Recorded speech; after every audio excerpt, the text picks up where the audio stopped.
And if you've run the mill before, I know that you have a little bit of knowledge, and you may know everything.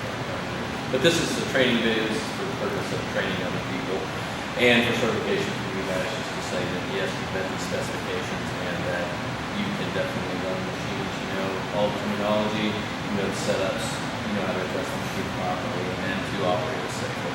So it's kind of a safety for you, safety for us thing. Okay, Keith, if you could be a little bit louder, that would be great. Okay. Just you kind of use your teacher voice with it, because we've got some of the blowers in the background, so that'll be helpful. Okay? Okay. I think we're ready to go, and we're starting with our first one on machine setup and control identification. Okay. So the knee mill, a lot of you know what the mill is used for. You've probably seen it used before.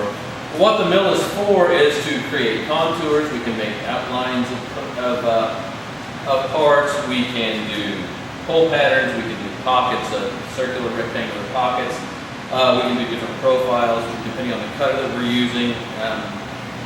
Just lots of different things that we can do with that. But it's a very precise machine, very powerful machine. And as long as you follow the safety guidelines that I'm going to show you, then you're going to be able to operate this machine very safely and very effectively. And a lot of it is practice, and really the key to using the mill effectively is setup. And I'm going to show you how to do setup on this. But setup is everything. If you want to have precision parts that work together, precision setup is everything. And I'll show you how to do that with the dial indicator and your setup of your stock, your setup of the device. And I'll show you how to do all those things.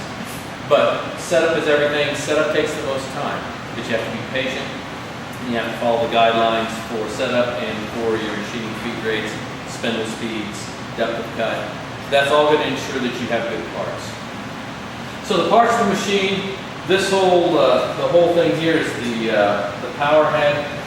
On the power head, this is your speed control. You've got two different sides because you've got two different gears. You've got your low gear and you've got high gear. The high gear is the one we use most of the time for the things that we do. You only adjust the speed when the machine is running. So when I turn this on, even if it's 1 or 2, this is going to turn my machine on.